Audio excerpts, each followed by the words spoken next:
জনগণের মতামতকে যদি স্বৈরাচারী কায়দায় অন্যায়ভাবে এইভাবে কেড়ে নেওয়ার অপপ্রয়াস চালানো হয় তাইলে দেশবাসী সেটা মেনে নেবেন। নির্বাচন কমিশন বা তার সাথে যারা আছেন তাদের বোধোদয় হবে, দায়িত্বশীল ভূমিকা পালন করবেন।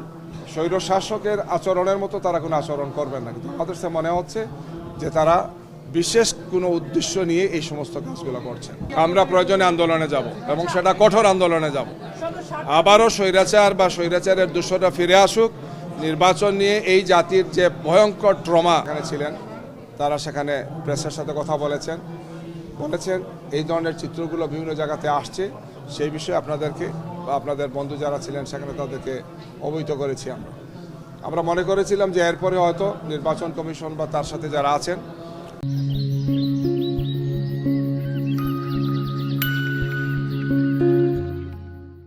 তাদের বোধোদয় হবে, দায়িত্বশীল ভূমিকা পালন করবেন। স্বৈর শাসকের আচরণের মতো তারা কোনো আচরণ করবেন না, কিন্তু আমাদের সে মনে হচ্ছে যে তারা বিশেষ কোনো উদ্দেশ্য নিয়ে এই সমস্ত কাজগুলো করছেন। আমরা এখন ইসির যারা আছেন তাদের সাথে কথা বলবো, তাদের বক্তব্য শুনবো এবং আমাদের পক্ষ থেকে পরবর্তী কঠোর কর্মসূচি কী দিতে হয় আমরা সেটা তাদেরকে জানাবো। আমাদের শীর্ষ নেতৃবৃন্দের সাথে আমরা আলোচনা করেছি, আমরা আবারও আলোচনা করব, তাদের সাথে আলোচনা করে পরবর্তীতে আপনাদেরকে জানাবো। ধন্যবাদ আপনাদেরকে।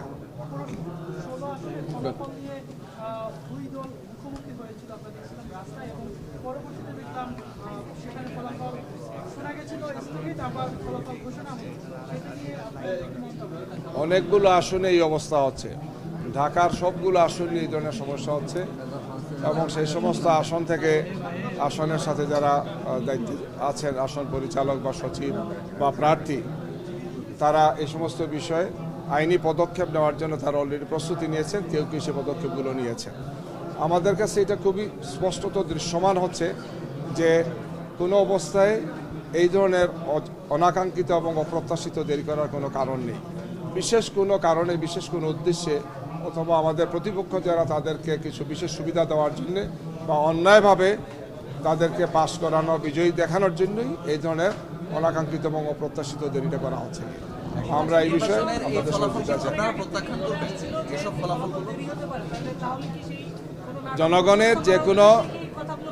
জনগণের মতামতের প্রতি আমাদের সম্মান শ্রদ্ধা সবসময় আছে, কিন্তু জনগণের মতামতকে যদি স্বৈরাচারী কায়দায় অন্যায়ভাবে এইভাবে কেড়ে নেওয়ার অপপ্রয়াস চালানো হয় তাইলে দেশবাসী সেটা মেনে নেবেন। আমরা দেশবাসীকে সাথে নিয়ে এটাকে প্রতিরোধ করে তুলব, দেশবাসী এটাকে প্রতিরোধ করবে ইনশাআল্লাহ। জি, আমরা কথা বলছি নির্বাচন কমিশনের সাথে, তাদের ব্যাখ্যা আমরা জানবো। আমরা তাদের সাথে ফোনেও কথা বলেছি, এখন ফিজিক্যালি আসছি, আমরা তাদের বক্তব্য শুনবো এবং এটার ব্যাপারে আমরা কোনো ধরনের কোনো ছাড় দেবো না। আমরা যদি জনগণের এই মতামতকে বা জনগণের দেওয়া এই ভোটাধিকারকে চক্রান্ত এবং ষড়যন্ত্রের মাধ্যমে ম্যানিপুলেশন করার চেষ্টা করা হয়, তাহলে অবশ্যই আমরা আমাদের কর্মসূচি এবং সেটাকে বাস্তবায়নের জন্য যে ধরনের কর্মসূচি দেওয়া সেটা আমরা দেব।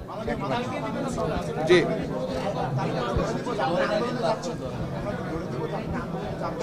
আমরা প্রয়োজনে আন্দোলনে যাব এবং সেটা কঠোর আন্দোলনে যাব। আবারও স্বৈরাচার বা স্বৈরাচারের দূষণটা ফিরে আসুক।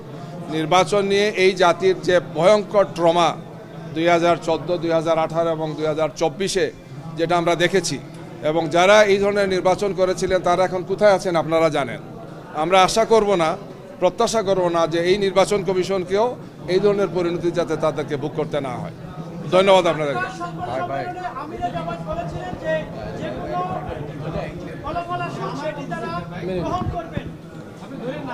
আমরা জনগণের যে কোনো সম্মানজনক মতামতকে আমরা সম্মান করি, শ্রদ্ধা করি, কিন্তু জনগণের মতামতকে নিয়ে যদি কেউ এই ধরনের চক্রান্ত ষড়যন্ত্র করেন সেটা আমরা মেনে নেব। সেটা আমরা তখনও বলেছি, এখনও বলছি, সামনেও বলব।